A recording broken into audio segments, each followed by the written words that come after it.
I joined this movement not by choice, but by circumstance. April 21st of 2013, my cousins had come in town to celebrate my cousin Corey's wedding. And as we were walking home, we literally took the wrong turn and came down this street here. And there were these two guys that were arguing. I think when they saw us, they either panicked or thought that we were part of the conflict.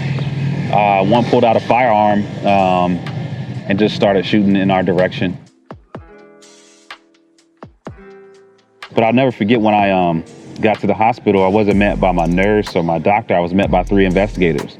They were questioning me about, why was I here? Why was I walking through this neighborhood? Was I selling something? Was I doing something? Who was I in a mix with? And in that moment, while I was waiting to see my doctor bleeding to death, I remember being seen as a criminal and not a victim. This was 3 days after Congress failed to vote on the background checks bill. And I remember watching them debate this issue like it was any other political issue or political hot topic. But for me and for hundreds of thousands of people every year, this is not a political issue. This is life or death for us. Since that dark moment, I recognized firsthand how huge this crisis is and how much trauma it is leaving behind in our communities.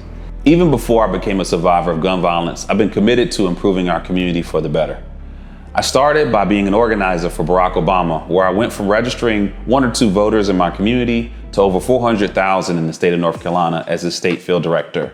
Since then, I've done work to push economic empowerment through home ownership, youth mentorship through my own neighborhood, and working in the city to implement strategies to strengthen neighborhoods that have been historically forgotten.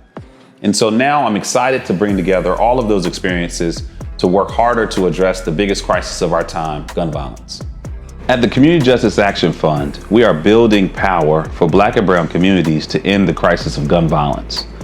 We're focused on investing in communities who have been most impacted by gun violence, ending intimate partner-related violence, but also dismantling the institutions and policy that encourages violence against or even within our communities. On April 8th, 2021, the Biden administration rolled out executive actions to adjust and refine 26 programs across 5 government agencies that sums up to over $10 billion to potentially invest in community-based violence and intervention prevention programs. Greg Jackson, who was just walking down the street when he was caught in crossfire of a gunfight. As executive director, I'm committed to putting survivors and the communities that have been most impacted by gun violence first. That means pushing our policymakers and our leaders to invest in resources for survivors and those communities that have been historically overlooked. Secondly, I'm committed to changing the narrative that gun violence in our communities is purely a criminal challenge.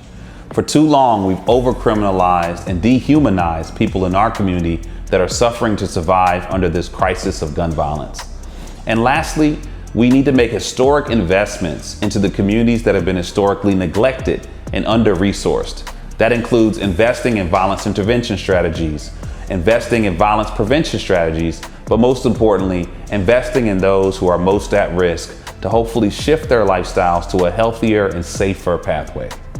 Now, I'm thankful to come behind an amazing leader and founder in Amber Goodwin. When I became a survivor of gun violence, she's one of the leaders in our community that stood with me through my recovery, and most importantly, took a risk and empowered me as a survivor to become an activist and a large voice in this movement.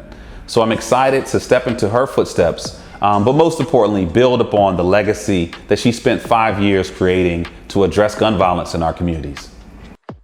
I'm Greg Jackson, the new Executive Director of the Community Justice Action Fund.